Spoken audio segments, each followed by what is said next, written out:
سورۃ الماعون مرکزی مضمون، اس میں بدترین اخلاق کی تصویر کھینچی گئی ہے، بلکہ کہنا چاہیے بدترین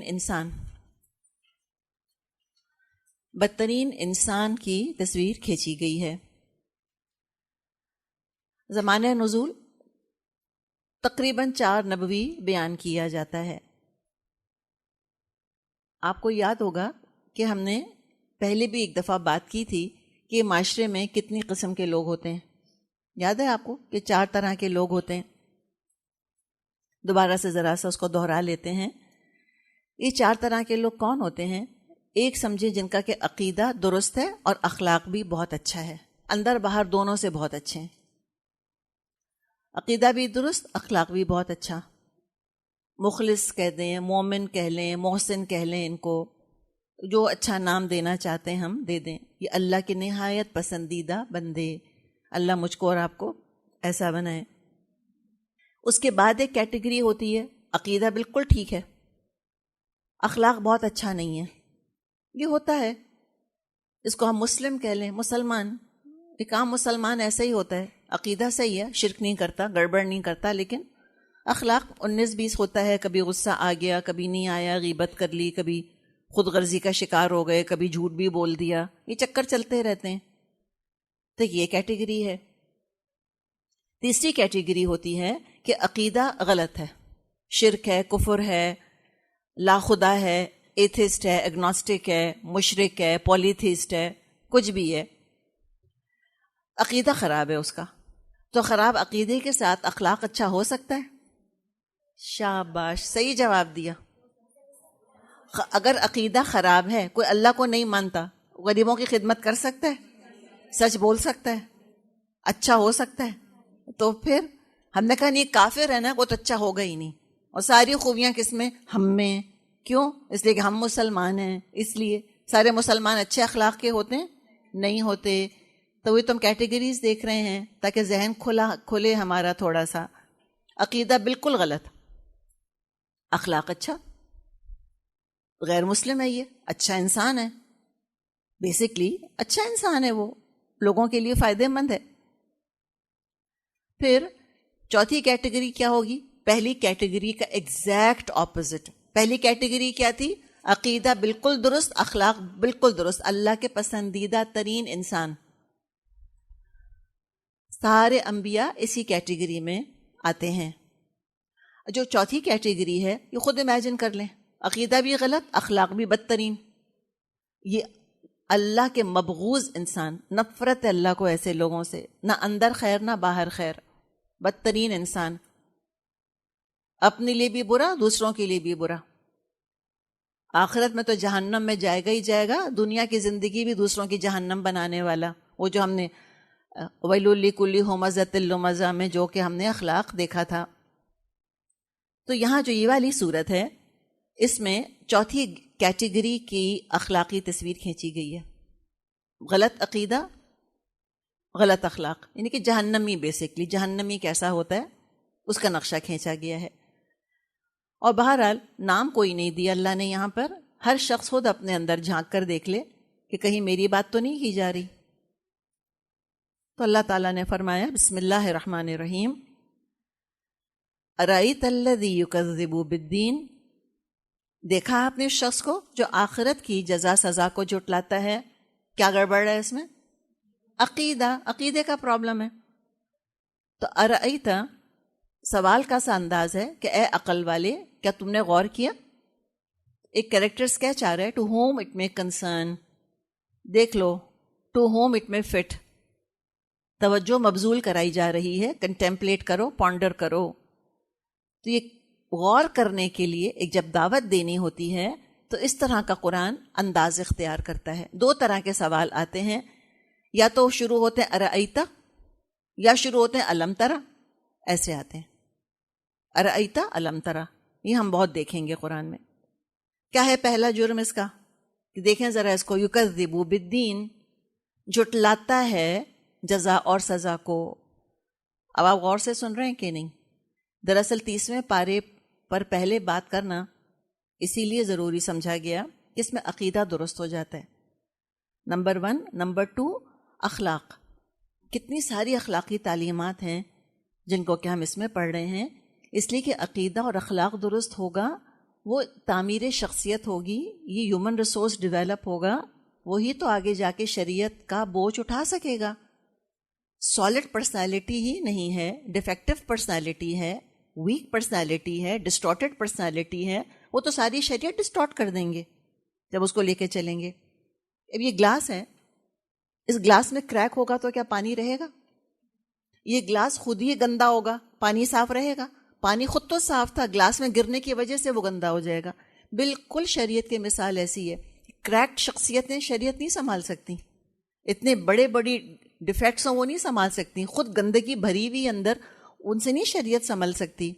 اس کا مطلب یہ نہیں ہے کہ مجھ کو اور آپ کو فرشتہ ہونا ہے, ہمیں غصہ بھی آ جائے گا, ہم کبھی گڑبڑ بھی کر بیٹھیں گے, لیکن اپنے آپ کو پاک کرتے رہیں گے سیلف ایویلیویشن اور استغفار کے ذریعے سے. اور انشاءاللہ تعالی ہر دفعہ اللہ نے چاہا تو we'll come out as a better person. ہر دفعہ ہم بہتر سے بہتر ہوں گے. لَتَرْكَبُنَّ طَبَقًا عَنْ طَبَقٍ, لازماً ایک حالت سے اگلی حالت کی طرف تم کو چڑھتے چلے جانا ہے انشاءاللہ. تو یہ چیزیں ہیں جو کہ 30واں پارہ ہمارے اندر پیدا کرتا ہے, اور شریعت کا پھر شوق پیدا ہوتا ہے انسان کے اندر کہ اللہ میں تیری عبادت کرنا چاہتی ہوں, مجھے حکم تو دے. لبیک کہنے کو تیار ہو جائے انسان. تو 13 سال مکے میں یہی سکھایا گیا, یہی بتایا گیا, یہی پڑھایا گیا. پھر کہیں جا کے مدینے میں شریعت کا نزول شروع ہوا. تو یہاں پر ایک شخص کی بات کی جا رہی ہے جس کا کہ عقیدہ ہی سارا گڑبڑ ہے. یکذب بالدین. اچھا, کفارہ بھی لفظ ہے اور کذبہ بھی ایک لفظ ہے, کیا فرق ہے؟ دونوں ہی بہت برے ہیں. لیکن کفارہ میں ایک سمجھیں کہ بہرحال ایک اپولوجی ہے, گنجائش ہے, لیوے ہے کفارہ کے اندر. کوئی شخص ہو سکتا ہے کہ اس لیے کافر رہ گیا, اس نے کبھی غور ہی نہیں کیا, لاپرواہی کی وجہ سے نہیں مانی بات. کذبہ بھی کفر ہے, کفارہ بھی کفر ہے, کذبہ بھی کفر ہے, لیکن اس میں شدت زیادہ ہے کفارہ کے مقابلے میں. کس طرح؟ کذبہ لفظ خود بتا رہا ہے ہم کو. دیکھیں, جھٹلانے کا مطلب ہی کیا ہے؟ کوئی بات آپ نے کسی کو بتائی, اس نے کیا کہا؟ میں نہیں مانتا. بتا دی نا, سن لی نا, سن کر نہیں مانا. تو یہ ہے وہ چیز کہ انسان جس چیز کو سن لیتا ہے, سمجھ لیتا ہے, اور پھر اس کے خلاف محاذ کھڑا کر دیتا ہے کہ یہ تو ساری جھوٹی باتیں ہیں. یہ ہے دراصل مکذب, یہ ہے جھٹلانے والا. یہ بہت سخت ہے. کافر کا معاملہ کیا ہے؟ کفارہ ایک عام کافر, یہ بنائن ہو سکتا ہے, بے ضرر ہو سکتا ہے, نیوٹرل ہے, انڈیفرنٹ ہے, یعنی اپنی آخرت تو برباد کر رہا ہے لیکن اپنی ذات کو نقصان پہنچا رہا ہے, دین اور دین والوں کو نہیں کچھ کہتا. سمجھ آئی آپ کو بات؟ خود نہیں مانتا لیکن بے ضرر ہے اپنی ذات میں, اپنی آخرت تو برباد کر لی, کسی اور کی کم از کم وہ آخرت برباد کرنے کی کوشش نہیں کر رہا, دین کو برا بھلا نہیں کہہ رہا, دین والوں کا راستہ نہیں روک رہا, بس ایک نیوٹرل ہے اور انڈیفرنٹ ہے. یہ جو کذبہ والا معاملہ ہے یہ بڑا میلیگننٹ آدمی ہے, یہ بہت خطرناک ہے. خود تو آخرت برباد کر ہی رہا ہے, اوروں کو بھی ورغلاتا ہے, دین کا راستہ پوری قوت کے ساتھ روکتا ہے, دوسروں کو بھی روکنے کی کوشش کرتا ہے, چاہتا ہے ان کی بھی آخرت برباد کرے. پروپیگنڈا کرتا ہے, کہتا ہے کہ دین جھوٹا ہے, کہتا ہے کہ رسول جھوٹے ہیں, نعوذ باللہ, بار بار جھٹلاتا ہے. کذبہ کے اندر ریپیٹیشن ہے. تضلیل جیسے لفظ تھا نا, تو ضل یضل تضلیل, اسی طرح کذبہ یکذب تکذیب. تکذیب ایک دفعہ کے جھٹلانے کو نہیں کہتے کذبہ, بار بار کا جھٹلانا, بار بار کا جھٹلانا, طرح طرح سے جھٹلانا. تو اس نے بھی طرح طرح سے روکنے والا, کبھی دین کے خلاف پروپیگنڈا کرے گا, کبھی دین والوں کو تنگ کرے گا, ان کے لیے لیجسلیشن بنوانے کی باتیں کرے گا, رسول صلی اللہ علیہ وسلم کو جھوٹا کہے گا کہ دین پر عمل کرنے والے جھوٹے ہیں, توحید جھوٹی ہے, اللہ کے تو بہت سارے شریک ہیں. مثال کے طور پہ یہ جھوٹ بولتے ہیں کہ اللہ کا کوئی شریک نہیں ہے, یا یہ جھوٹ بولتے ہیں کہ اللہ ہے, کوئی اللہ نہیں ہے, نعوذ باللہ. یہ ہے دراصل کذبہ کا کام، یہ ہے فعل۔ اور زیادہ افسوس کی بات کیا ہے، جیسے کہ اس پہ کچھ کم افسوس کریں، مزید افسوس کی بات کیا ہے کہ یہ جو کذبہ والا شخص ہے نا، جو مکذب ہے، یہ دل میں اچھی طرح جانتا ہے کہ بات سچی ہے۔ ابو جہل جیسے تھا، اچھی طرح پتا تھا کہ آپ صلی اللہ علیہ وسلم نے کبھی جھوٹ نہیں بولا، معمولی چیزوں میں جھوٹ نہیں بولا، تو اللہ پر جھوٹا بہتان کیسے لگائیں گے؟ اتنا بڑا دعویٰ کیسے کر لیں گے کہ اللہ نے مجھ کو رسول بنا کر بھیجا ہے، مجھ پہ وحی آ رہی ہے؟ پتا تھا اس کو، تب بھی جھٹلایا۔ پتا تھا، اس مکذب کو پتا ہے کہ دعوت سچی ہے، رسول سچے ہیں، کتاب سچی ہے، پھر جھٹلا دیتا ہے دین اسلام کو۔ اور سارا ریزن اسلام کو جھٹلانے کا اس کا بغض ہے کیا؟ بغض یہ ہے کہ آخرت کی جزا سزا کا تصور اس کو اچھا نہیں لگتا، نمبر 1، کہ یہ کیا بات ہوئی کہ آخرت آئے گی۔ اور دوسری بات جو اس کو اچھی نہیں لگتی وہ یہ کہ یہ سوچنا کہ دنیا کی زندگی تو ایک قرض ہے، دین ہے، اور قیامت کے دن اس کا حساب اللہ کو دینا ہوگا۔ یہ بات اس کو بالکل پسند نہیں کہ میں کھڑے ہو کے حساب کتاب دوں گا، یہ نہیں ہوگا۔ تو یہاں بالدین جزا سزا یعنی آخرت۔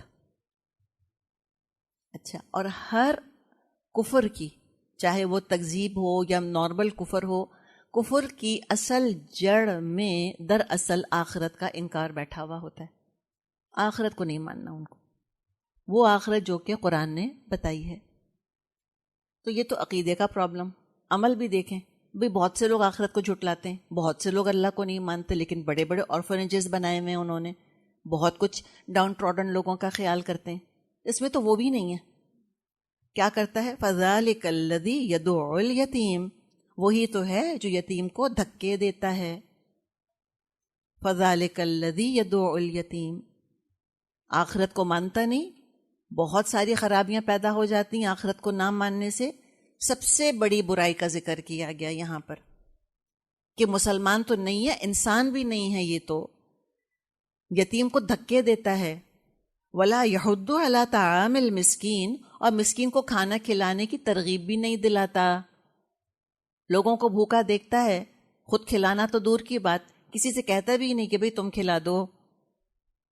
یتیم کے ساتھ نیوٹرل بھی نہیں رہتا، اگریسو ہے، دھکے دیتا ہے۔ تو کیا انسان ہے یہ؟ دیکھیں، بے رحم، سنگ دل، پتھر دل، انسانیت سے خالی۔ خود ڈھونڈ کر دینا یتیموں کو تو دور کی بات، مانگنے آئے تب بھی نہیں دیتا۔ اور علماء نے بڑی باتیں اس میں لکھی ہیں، بڑی قیمتی باتیں، کہ مثال کے طور پہ کسی کا انتقال ہو گیا، اس کا بھائی ہے، کوئی شخص مر گیا، اس کے بچے یتیم ہو گئے، اور یتیمی کے بارے میں ہم نے کیا بات کی تھی؟ یتیمی کب تک رہتی ہے؟ بلوغت سے پہلے، پیوبرٹی سے پہلے۔ پیوبرٹی کے بعد یتیمی نہیں رہتی۔ اگر فزیکل پیوبرٹی ہو جاتی ہے، کوئی بچی ہے، اب اس کے پیریڈز نہیں آئے، جب تک تو وہ یتیم کہلائے گی۔ ایک دفعہ وہ فزیکل پیوبرٹی پر آ گئی، اب اس کو یتیم نہیں کہیں گے، نہ لڑکے کو اور نہ لڑکی کو۔ لڑکا ہے، وہ بالغ ہو گیا، یتیم نہیں کہلائے گا۔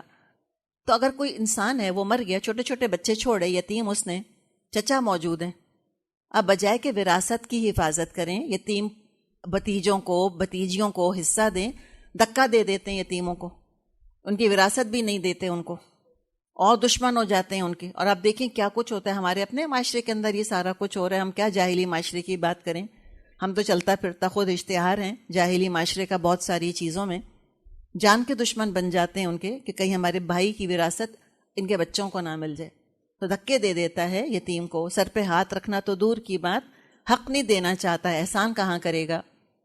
تو جب وہ ہاتھ سے دھکے دے رہا ہے تو سوچ لیں کہ زبان سے کیا کچھ کہتا ہوگا، خود امیجن کر سکتے ہیں ہم۔ مار پیٹ، گالم گلوچ، ڈانٹ ڈپٹ، تو وربلی ابیوزو، فزیکلی وائلنٹ، کس کے ساتھ؟ ڈاؤن ٹراڈن، جو اس کے انڈر ہیں، جو اس کا پتہ ہے کہ کچھ نہیں بگاڑ سکتے میرا۔ اور کبھی اگر آپ یتیم خانے گئے ہوں اور آپ نے یتیموں کو دیکھا ہو، تو بن باپ کا بچہ جو ہوتا ہے اس کو دیکھ کے تو بڑے بڑے سنگ دلوں کے دل نرم ہو جاتے ہیں. کیسے ہو سکتا ہے کہ انسان کی آنکھ میں آنسو نہ آئے اپنے بچوں کا ہی سوچ کے کہ اگر ہمارے اپنے بچوں کے سر پہ باپ کا سایہ نہ ہوتا تو کہاں رلتے, کس کس کے آگے ہاتھ پھیلانا پڑتا. ہر ماں تو نہیں کمانے والی ہوتی نا, باپ ہی عام طور پہ کما کے لا رہے ہوتے ہیں. یا یہ کہ اگر ہم خود یتیم ہوتے تو کیا ہوتا, کتنا بڑا باپ کا سہارا ہوتا ہے, کیسی چھت ہوتا ہے باپ, کیسا درخت ہوتا ہے جس کی چھاؤں میں ہم پلے ہیں الحمدللہ. اور خود آپ صلی اللہ علیہ وسلم یتیم تھے, آپ نے تو یتیمی کا دکھ اٹھایا ہوا تھا, آپ کو معلوم تھا یتیمی کا داغ کیا ہوتا ہے. تو یہ تو یتیمی کا معاملہ, اور یہ اتنا بے رحم کہ مظلوم بے سہارا بچے کے ساتھ یہ سلوک کر رہا ہے.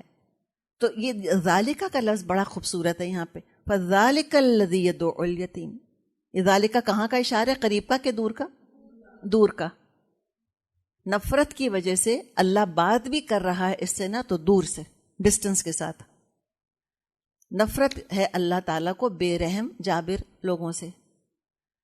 اچھا, as if this is not enough والی بات کہ ایسے یہ کافی نہیں ہے, تو اگلی بات کیا کہی, ولا یحض علی طعام المسکین. خود تو دور کی بات, دوسروں سے بھی نہیں کہتا کہ کھلا دو کسی کو. کیوں؟ اس لیے کہ سوچتا ہے کہ دوسرے کھلائیں گے مجھ کو بھی کھلانا پڑے گا. ایک تو پتہ ہے اس کو ہم وکیبلری سے نکال دیں, دعوت کرنی پڑے گی, کھلانا پڑے گا. یہ ایسے نہیں ہوتا. دل چاہ رہا ہے تو کھلائیں, اور نہیں دل چاہ رہا تو دل کو منائیں کہ نہیں ہمیں کرنا ہے. کیوں کرنا ہے؟ اللہ کے لیے. ہمیں پرابلم کیا ہوتا ہے مجھے بتائیں کھلانے میں؟ مسکین کی بات نہیں کر رہے, جنرلی کیا مسئلہ ہوتا ہے ہم کو؟ کیا وہ شایان شان کھانا نہیں ہے؟ کس کی شایان شان؟ جی ہاں, اپنا بھی تو ہوتا ہے نا غرہ انسان کو کہ ہم تو بھی کیا پکاتے ہیں, ہمارے گھر میں تو کیا اعلیٰ کھانا ہوتا ہے. یا کہ اگلا جو ہے وہ باتیں بنائے گا. پیپل کانشیس ہو رہے ہیں یا سیلف کانشیس ہو رہے ہیں؟ ہونا کیا ہے ہم کو؟ گاڈ کانشیس ہونے کی ضرورت ہے. اللہ اسی میں برکت دے گا انشاءاللہ تعالیٰ. گھر میں کھچڑی پکی ہے نا اور چٹنی رکھی ہے, مہمان آ گئے ہیں, رکھ دیں سامنے, کہہ دیں یہی پکا ہے الحمدللہ, اللہ اسی میں برکت دے گا انشاءاللہ تعالیٰ. تو کانشیس نہیں ہو ان چیزوں کے بارے میں پلیز, کہ دال چاول کیسے کھلا دیں, پھر وہ مصیبت اٹھاتے ہیں. تبھی تو مہمان مصیبت ہو گئے ہمارے یہاں, کہ مرغی کے بغیر تو لگتا ہے کہ اب مرغی بھی کہتے ہیں چھوڑو غریبوں کا کھانا ہے. اب یہ شروع ہو گیا, اب تو بھی اب اس طرح تو بہت معاملہ مشکل ہو گیا. دل کو کھلا رکھیں, اللہ تعالیٰ بہت برکت دیتا ہے. اور یہ تو خیر ہم نارمل بات کر رہے ہیں, یہ تو مسکین کی بات کر رہے ہیں. میرے آپ کے گھر آنے والے مسکین تو نہیں ہوتے, ہم نے نہیں کھلایا, وہ گھر جا کر کھا لیں گے. اور سچ مجھ کو بتائیں کہ کسی گھر ملنے گئے اور وہاں 10 بج گئے, انہوں نے نہیں کھلایا کھانا, حالانکہ تازی کھچڑی پکی ہوئی تھی, گھر آ کر کیسا لگتا ہے؟ فریج کھولتے ہیں, کیا رکھا ہے, کیا کھائیں گے آپ, میاں سے پوچھتے ہیں. اس لیے کہ وہ ٹھنڈا کھانا رکھا ہے, بہت امید سے گئے تھے کہ اب 9 بجے جا رہے ہیں تو کھا کر ہی آئیں گے. انہوں نے پوچھا ہی نہیں. اور کیوں نہیں پوچھا؟ اس لیے نہیں کہ دل نہیں چاہ رہا تھا, دل چاہ رہا تھا ان کا, لیکن ان کو شرم اس بات پہ آ رہی تھی کہ یہ کیسے کھلا دیں, دیکھو کھلانے کی چیز ہے. آپ روک کے تو دیکھتے ان کو, پھر دیکھتے وہ کتنا خوش ہو کے کھاتے. اور اچھی کھچڑی کتنوں کو پکانی آتی ہے؟ بہت کم کو. بریانی تو بہت مل جاتی ہے دنیا میں. بہرحال یہ بات کی جا رہی ہے یتیم کی اور مسکین کی, تو نہیں کھلاتے مسکین کو. اچھا, مسکین کے ساتھ جو خاص بات ہے اس میں عجیب طرح کا تکبر ہے. ایک تو بخیلی آ رہی ہے اس کے اندر, ٹھیک ہے نا, اور دوسرے فوڈ ایز اے ویپن, کھانے کو ہتھیار کے طور پہ استعمال کرنا. اس لیے کہ بھوکا سر نہیں اٹھا سکتا کبھی بھی. بھوکا جو ہے نا کسی کی غلطی پوائنٹ آؤٹ نہیں کر سکتا, اس کی بھوک نے اس کو پریشان کیا ہوا ہے. یا سٹیٹس کا فرق رکھنے کے لیے کہ ہم امیر ہیں اور تم غریب ہو, تو ہم بعض دفعہ خود اپنے معاشرے میں ایسے جملے سنتے ہیں کہ کہتے ہیں کہ زیادہ سر نہ چڑھاؤ ان لوگوں کو, کرتے ہیں نا, زیادہ منہ نہ لگاؤ ان لوگوں کو, ایسی باتیں کی جاتی. کیا کہتے کہ ان کو ان کی اوقات پہ رکھو, ایسی باتیں سننے کو ملتی ہیں. یہ 3rd کلاس لوگ ہیں, زیادہ پیٹ بھرے گا تو تم ہی کو کاٹنے کے لیے آ جائیں گے. تو باقاعدہ ایز اے پلان بھوکا رکھا جاتا ہے لوگوں کو, ماسز کو, ایک آدھ کو بھی نہیں. تو یہ سب کنٹرول کرنے کے طریقے ہیں. اور مکے میں ہی صورتحال پیدا ہو چکی تھی جس کا یہاں ذکر آ رہا ہے. کہاں آپ وہ دیکھیں جو ہم نے ہاشم کی بات کی تھی کہ وہ جو لے کر آتے تھے تجارت کا پیسہ تو کیسا سب میں بانٹا کرتے تھے کہ امیر غریب سب ایک جیسے ہو گئے تھے, یتیموں کو سہارا دیا کرتے تھے, فلنتھراپی تھی, شیولری تھی ان کے اندر. اور کہاں یہ اخلاقی زوال ان کا جس کا کہ یہاں نقشہ کھینچا جا رہا ہے.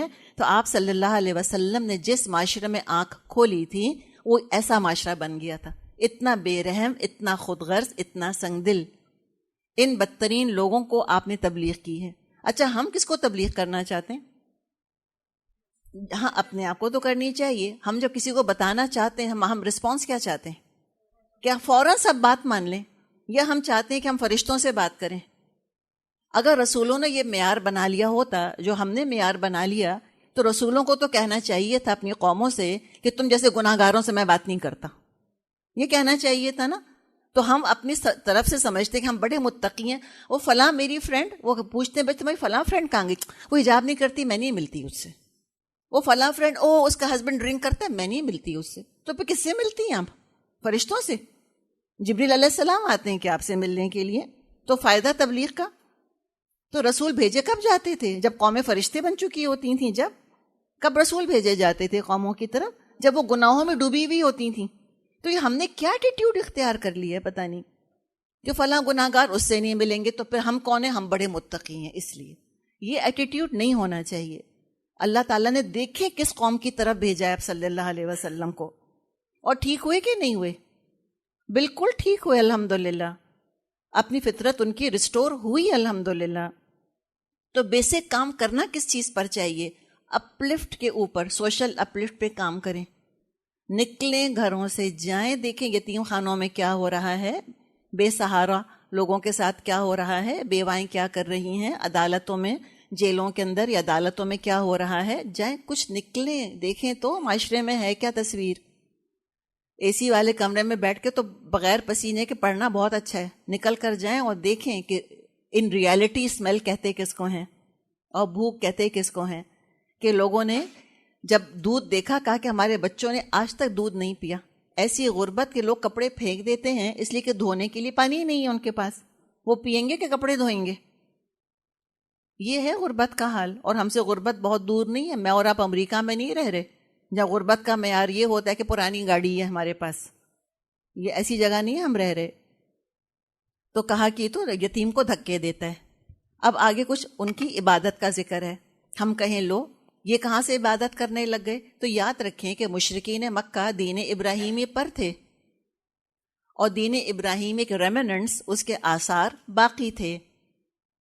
اور دین ابراہیمی کے آثار دو عبادات کی شکل میں موجود تھے. ایک عبادت تھی حج کی عبادت, اور دوسری عبادت تھی نماز. یہ دونوں کام کرتے تھے. لیکن کیسے نماز پڑھتے تھے؟ سیٹیاں بجاتے تھے اور تالیاں بجاتے تھے. سوچا ذرا انٹرٹینمنٹ بھی ساتھ ساتھ ہو جائے. عبادت پلس رنگینی. یعنی قوالیوں سے لوگ مسلمان ہو رہے ہیں, بھئی بہت اچھی بات ہے. رسولوں کو نہ پتہ چلا, بلا وجہ جنگ کرنی پڑی ان کو. تو اچھے خاصی قوالیاں گاتے نعوذ باللہ, اور ساری دنیا میں تبلیغ کر دیتے, سب مسلمان ہو جاتے. تو یہ ان کا طریقہ تھا. یہ اپنے ہم سورہ انفال میں پڑھیں گے. ان کی نماز کیا ہے؟ بس سیٹیاں بجانا, تالیاں پیٹنا.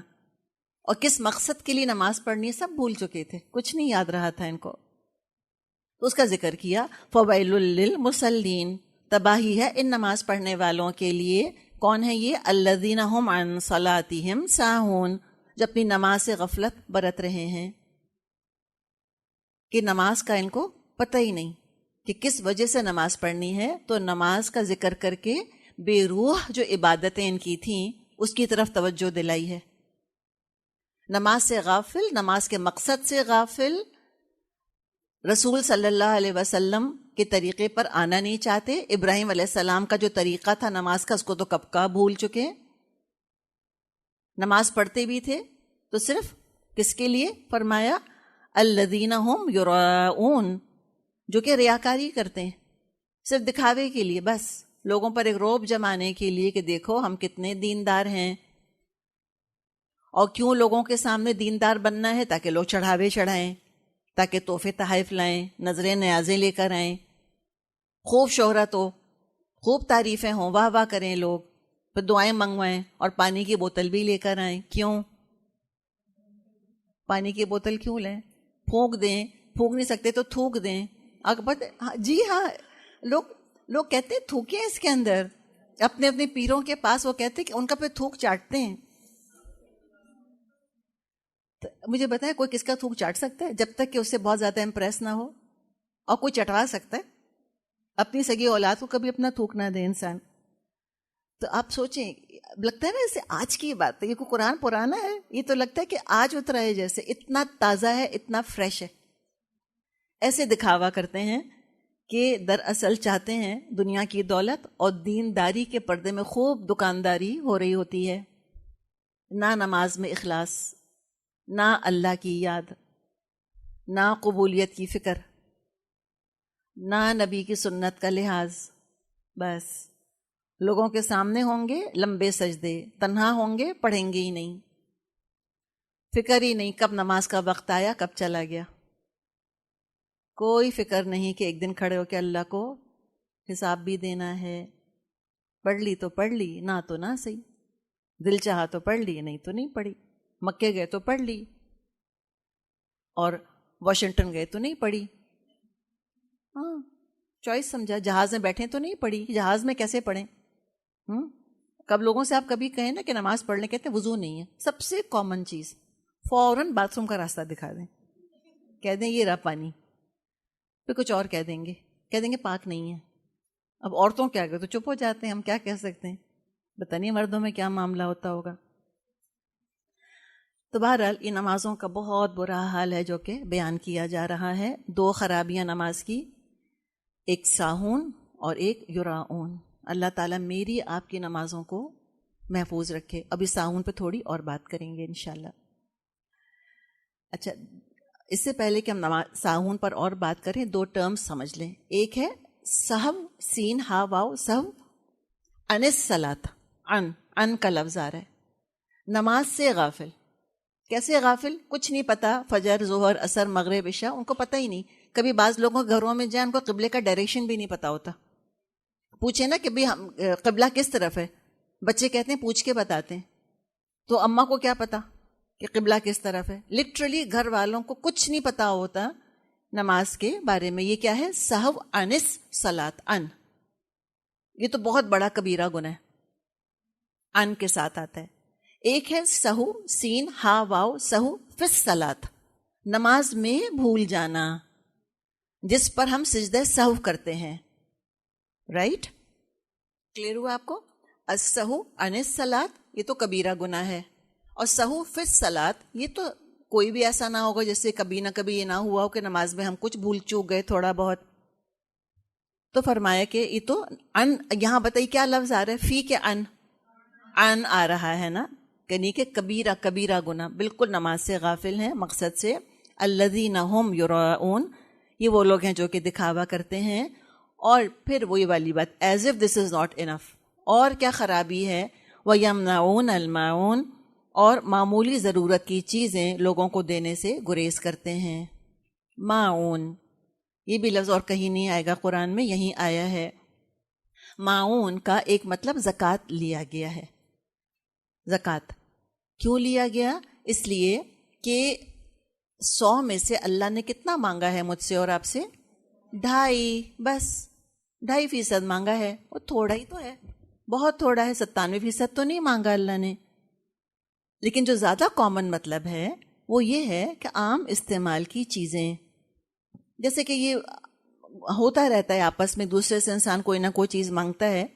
جیسے پڑوس میں چلتا ہے معاملہ، کوئی نمک، کوئی مرچ، کوئی برتن، کوئی چمچہ، کوئی ہانڈی، پانی. آپ ساتھ بیٹھی ہیں دوسرے کے، کوئی پینسل، کبھی کوئی پین، کبھی کوئی پیپر، کوئی چیز ایسی معمولی چیزیں.